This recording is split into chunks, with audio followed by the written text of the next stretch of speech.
A major wave of immigration policy has once again emerged from the United States. This time, former President Donald Trump stunned the world with a sudden announcement on the sharp increase in the cost of the H-1B work visa, long regarded as the main gateway for skilled foreign workers to enter the land of opportunity. Amid public scrutiny filled with questions, China raised its voice. Without delivering a frontal statement, Beijing elegantly underscored its stance: the world needs the free flow of talent, not towering financial barriers. The H-1B visa has long been a symbol of global mobility for highly skilled professionals.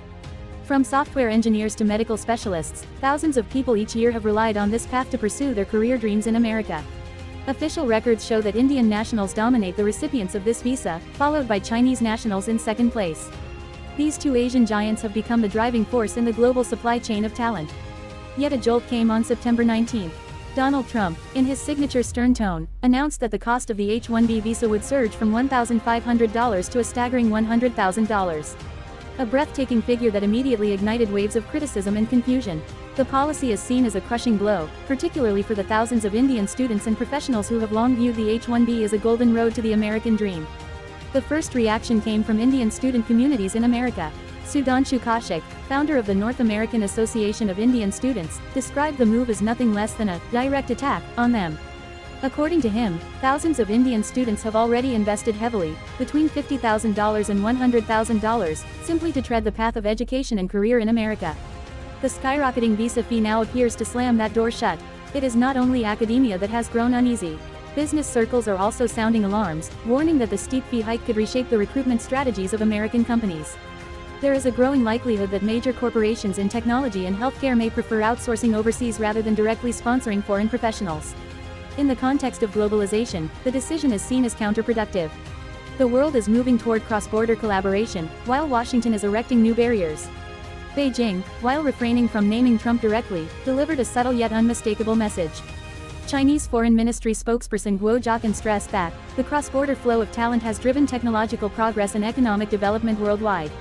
He added that China welcomes outstanding talent from all fields to come, settle, and grow together in the country. The remarks sounded less like formality and more like an open invitation amid Washington's tightening policies. That message is hardly mere diplomatic courtesy. China has been aggressively building a global research and technology ecosystem to attract world-class professionals.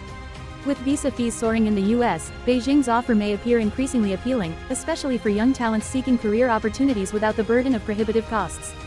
Latest data shows that around 12% of H-1B holders are from China, while India continues to dominate at 70%. The figures illustrate America's heavy reliance on Asian talent. But with the new policy, that dynamic could be reversed. Instead of serving as a magnet, America risks losing its allure in the eyes of skilled foreign workers. Meanwhile, U.S. anti-immigration groups have welcomed Trump's move. They have long accused the H-1B program of undercutting opportunities for American workers. For them, the fee hike acts as a natural filter that will reduce the influx of foreign workers and provide breathing space for the domestic labor force. Yet the private sector warns this policy could backfire. Shortages in technology, science, and healthcare professionals may slow down innovation in America.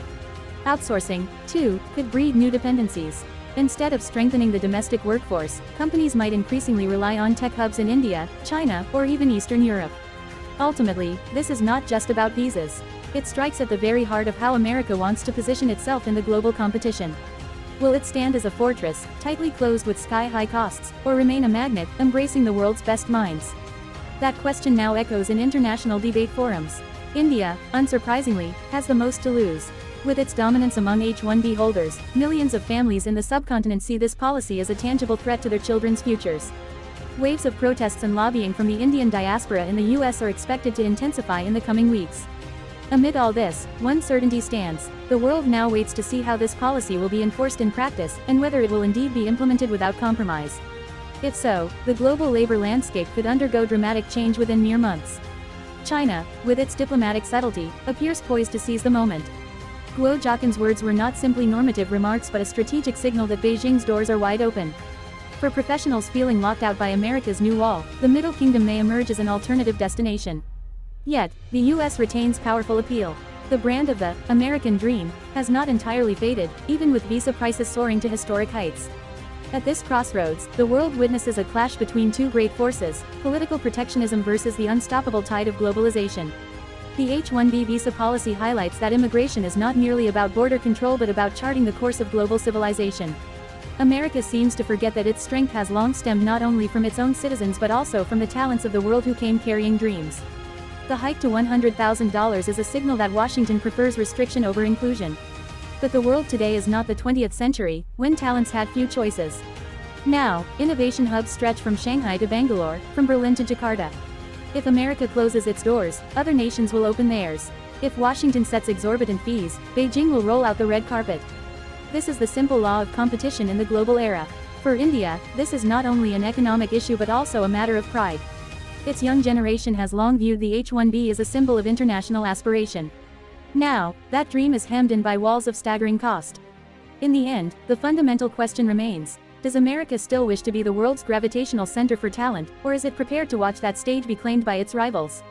History will record that the decision over the H-1B visa is not mere immigration administration, but a mirror of America's new global direction.